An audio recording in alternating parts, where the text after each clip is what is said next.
Assalamualaikum Sobat Jana, selamat datang di channel YouTube saya yang akan didedikasikan untuk menjelajahi keindahan dan juga keberkahan sholat sunnah.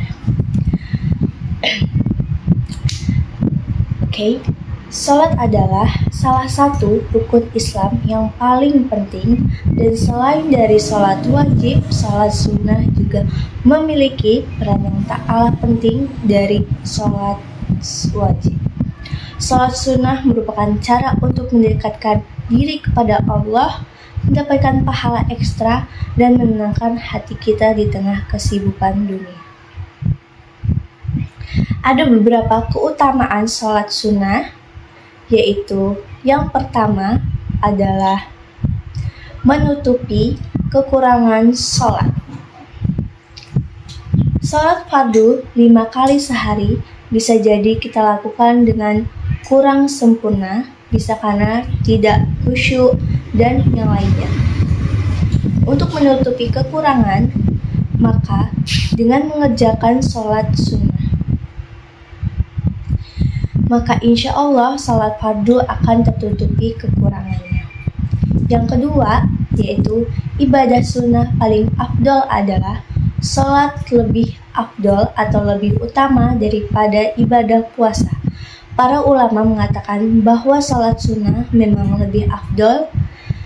Imam Ibnu Hajar misalnya pernah menyebut bahwa ibadah ba'daniyah yang lebih afdol setelah syahadat adalah sholat fardu. Sholat fardu itu lebih afdol dari ibadah fardu lainnya, dan sholat sunnah itu lebih afdol dari ibadah sunnah lainnya. Yang ketiga, bisa menemani Nabi di surga.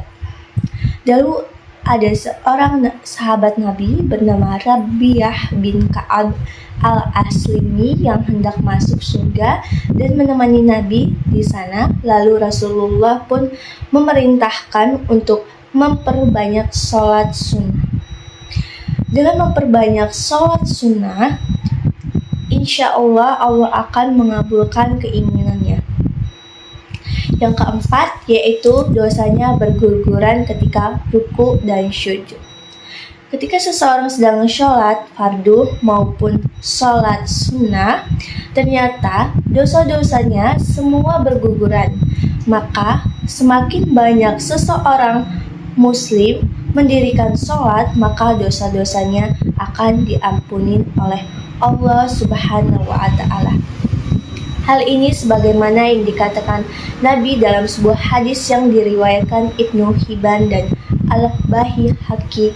Nabi berkata, sesungguhnya seorang hamba jika sedang sholat, maka didatangkan semua dosa-dosanya dan diletakkan di atas kepalanya atau pundaknya. Maka ketika ia ruku atau sujud, maka dosa-dosanya akan berguguran dari dirinya. Yang kelima, yaitu dicintai oleh Allah Subhanahu wa Ta'ala. Orang yang rajin menjalankan ibadah sunnah, maka dia termasuk hamba Allah yang sangat dicintainya. Maka berhati-hatilah terhadap orang yang rajin menjalankan ibadah sunnah, sebab orang-orang semacam inilah yang dicintai Allah dan dilindungi. Yang keenam, yaitu doanya mustajab. Salah satu keutamaan orang yang senantiasa menjalankan sholat adalah doa-doanya mustajab atau dikabulkan. Dari Aisyah, Nabi berkata, sesungguhnya hanya Allah berfirman, siapa yang menghina waliku maka akan aku perangi.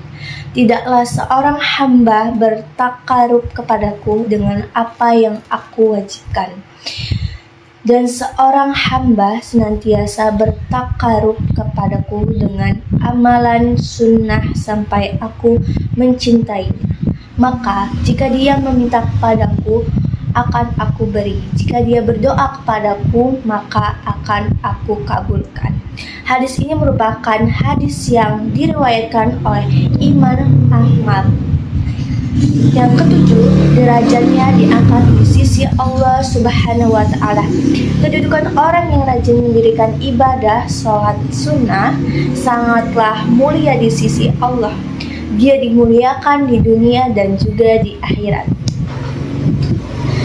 Nabi berkata, "Perbanyaklah sujud kepada Allah, sesungguhnya jika engkau sujud 1 kali saja, maka Allah akan mengangkat derajatmu dengan Allah akan menghapuskan kesalahan-kesalahanmu." Hadis ini diriwayatkan oleh Imam Muslim. Macam-macam sholat sunnah. 1. Sholat duha. Sholat duha adalah sholat sunnah yang dilakukan pada saat duha, yaitu waktu matahari mulai terbit sekitar pukul 7 sejak terbitnya sekitar pukul 7 pagi hingga waktu zuhur. Jumlah rakaat sholat duha minimal 2 rakaat dan maksimal 12 rakaat dan dilakukan dalam satuan 2 rakaat sekaligus salam. Barang siapa yang sholat 4 rakaat sebelumnya, maka dia akan dibangunkan sebuah rumah di surga. Hadis Sahih Al-Jami. Masya Allah. Yang kedua yaitu salat taubat. Salat taubat adalah salat sunnah yang dilakukan sebagai pertobatan kepada Allah atas dosa-dosa yang telah kita lakukan. Salat taubat juga merupakan bentuk ungkapan penyesalan kita kepada Allah dan sebagai pernyataan bahwa kita akan kembali kepada ketaatan dan tidak akan berbuat dosa. Dan orang-orang yang berbuat maksiat atas menganiaya diri sendiri, mereka mengingat Allah lalu memohon ampun atas dosa-dosa mereka, dan siapa yang dapat mengampuni dosa-dosa itu selain Allah? Dan mereka tidak bertahan pada apa yang mereka kerjakan, sedangkan mereka mengetahuinya. Quran Surat Al-Imran ayat 135. Yang ketiga itu sholat tahiyatul masjid. Sholat tahiyatul masjid adalah sholat 2 rakaat yang dikerjakan saat memasuki masjid sebagai bentuk penghormatan kepada masjid, karena masjid termasuk Baitullah atau rumah Allah, maka diperlukan bentuk penghormatan. Hal ini sesuai dengan makna yang terkandung dalam kata tahiyatul masjid, menghormati masjid. Jika salah seorang dari kalian masuk masjid, maka hendaklah ia sholat 2 rakaat sebelum ia duduk. Hadis riwayat Al-Bukhari nomor 537 dan Muslim nomor 714. 3. Yaitu doa jenazah. Sholat jenazah adalah sholat yang tidak perlu ruku dan sujud. Yang kita lakukan hanyalah berdiri, takbir 4 kali dan beberapa bacaan dan doa-doa tertentu. Kemudian salam. Barang siapa yang menjenguk jenazah hingga disembah, maka ia mendapat 1 qirat, atau barang siapa yang menyaksikan pergi ke kubur, maka mendapat 2 qirat. Ditanya, apa yang dimaksud dengan 2 qirat? Dia menjawab, seperti 2 gunung besar. Hadis riwayat muttafaq alaihi. Yang keempat yaitu salat awabim. Salat awabim adalah salat sunnah yang dilakukan antara maghrib dan juga isya. Nah, waktu antara maghrib dan isya biasanya diabaikan. Oleh karena itu, kita diperintahkan untuk kembali kepada Allah atau disebut awabim pada saat lalai. Nah, dengan melakukan sholat ini antara maghrib dan juga isya, baik melalui sholat, zikir, membaca tasbih, tahlil, tahmid, dan sebagainya. Oke, yang kelima yaitu sholat Idul Fitri dan Idul Adha. Jumlah rakaat dalam sholat Idul Fitri dan juga Idul Adha adalah 2 rakaat. Nah, pada rakaat pertama dilakukan takbir sebanyak 7 kali. Nah, sebelum membaca surat Al-Fatihah, dan pada rakaat kedua takbir sebanyak 5 kali sebelum membaca surat Al-Fatihah. Yang keenam yaitu sholat gerhana matahari dan bulan khusyuk. Jumlah rakaat dalam sholat gerhana dan bulan ini adalah 2 rakaat dengan membaca Al-Fatihah 4 kali ruku, 4 kali membaca surat Al-Fatihah dan sujud 4 kali pada rakaat pertama setelah ruku, dan i'tidal baca lagi surat Al-Fatihah. Nah, lalu dilanjutkan ruku sekali lagi dan i'tidal lagi, lalu sujud seperti biasanya. Nah, kemudian pada rakaat kedua juga dilakukan hal yang sama seperti pada rakaat pertama. Matahari dan bulan adalah 2 tanda kebesaran Allah. Allah takut akan hambanya dengan keduanya. Gerhana matahari bukan karena kematian seseorang atau kelahiran seseorang. Maka ketika kamu melihat itu, maka berdoalah untuk selesainya gerhana. Hadis riwayat Bukhari dan Muslim. Yang ketujuh yaitu sholat istiqo. Nah, sholat istiqo terdiri dari 2 rakaat yang dilakukan untuk memohon turun hujan. Hukum sholat istiqo adalah sunnah mu'akkad. Jadi bagi mereka yang terkena dampak kelangkaan air, kelangkaan minum dan kebutuhan lainnya, itu diwajibkan sholat istiqo. Yang ke-8 yaitu sholat rawatib. Sholat rawatib adalah sholat sunnah yang dilakukan sebelum dan sesudah sholat. Sebelum sholat fardu ya. Nah, sholat 5 waktu setiap hari. Sholat rawatib dilakukan sebelum sholat fardu, disebut sholat qobliyah. Nah, sedangkan sholat rawatib dilakukan setelah sholat fardu atau disebut juga sholat ba'diyah.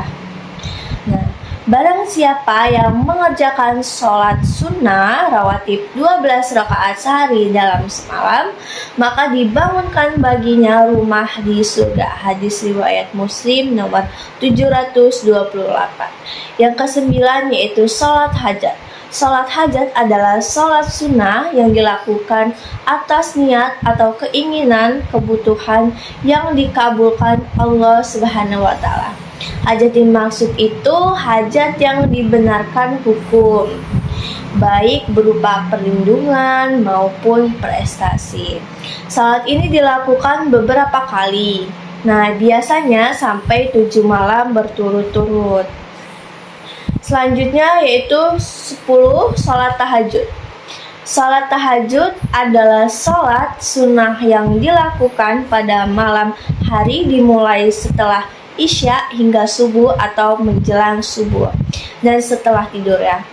Walaupun tidurnya hanya sebentar, hal ini sesuai dengan makna yang terkandung dalam arti tahajud, yaitu bangun dari tidur. Jadi syarat sholat tahajud itu harus tidur dulu.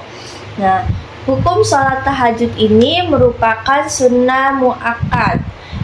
Sunnah mu'akkad yang sangat dianjurkan karena menurut hadis, sholat Nabi yang paling mendasar dilakukan setelah sholat fardu, yaitu sholat tahajud. Jumlah rakaat sholat tahajud ini minimal 2 rakaat dan maksimal tidak terbatas. Nah, yang ke-11 yaitu sholat istiqoroh. Sholat istiqoroh ini adalah sholat sunnah 2 rakaat untuk memohon kepada Allah Subhanahu wa Ta'ala terhadap pilihan yang lebih baik di antara 2 hal yang tidak dapat ditentukan. Nah, yaitu jika seseorang kedudukan dan mencita-citakan sesuatu tujuan untuk bekerja, sementara dia ragu-ragu akan menentukan pilihannya, apakah melakukan atau tidaknya. Setelah itu yang ke-12 yaitu sholat duha. Sholat duha ini adalah sholat sunnah ya, yang dilakukan pada saat duha, yaitu waktu matahari mulai terbit sekitar pukul 7 sejak terbitnya sekitar pukul 7 pagi hingga waktu zuhur. Jumlah rakaat minimal 2 rakaat dan maksimal 12 rakaat. Nah, dilakukan dalam satuan 2 rakaat sekaligus salam. Nah, barang siapa yang sholat duha 4 rakaat sebelumnya, maka dia akan dibangunkan sebuah rumah di surga. Hadis riwayat Sahih Al-Jami nomor 634. Yang ke-13 yaitu salat tarawih. Nah, salat tarawih adalah salat sunnah setelah salat isya di bulan Ramadan. Doa ini akan menggandakan pahala dan pahala kita setelah berpuasa. Apa yang dikatakan oleh Nabi Muhammad baik di bulan Ramadan atau lainnya tidak lebih dari 11 rakaat. Hadis riwayat Bukhari. Yang ke-14 yaitu salat witir. Nah, salat witir ini biasanya salat sunnah muakkad yang dianjurkan yang biasanya dilakukan dengan salat tarawih tadi. Nah, salat witir ini terdiri dari 1, 3, 5, 7 hingga 11 rakaat. Ganjil ya, witir itu hak. Maka siapa yang suka melakukan 5, lakukanlah. Siapa yang suka melakukan 3, lakukanlah. Dan siapa yang suka 1, maka lakukannya. Hadis riwayat Abu Daud dan Nasai. Yang ke-15 yaitu salat hajat. Yaitu salat hajat itu salat sunnah yang terdiri dari 2 rakaat untuk memohon agar niat kita itu dikabulkan dan diizinkan oleh Allah Subhanahu wa Ta'ala. Salat ini minimal 2 rakaat dan maksimal itu 12 rakaat dengan salam setiap 2 rakaatnya. Nah, barang siapa yang niatnya kepada Allah atau kepada seseorang, maka berwudu dan menyempurnakan wudunya, kemudian salat 2 rakaat, lalu memuji Allah, membaca salawat Nabi SAW dan berdoa. Hadis riwayat Tirmizi dan Ibnu Majah. Oke teman-teman, mungkin itu saja yang bisa saya sampaikan. Kurang lebihnya saya mohon maaf. Kepada Allah saya mohon ampun. Sekian dari saya, Anissa Dwi Putri. Semoga kita bertemu lagi. Wassalamualaikum warahmatullahi wabarakatuh.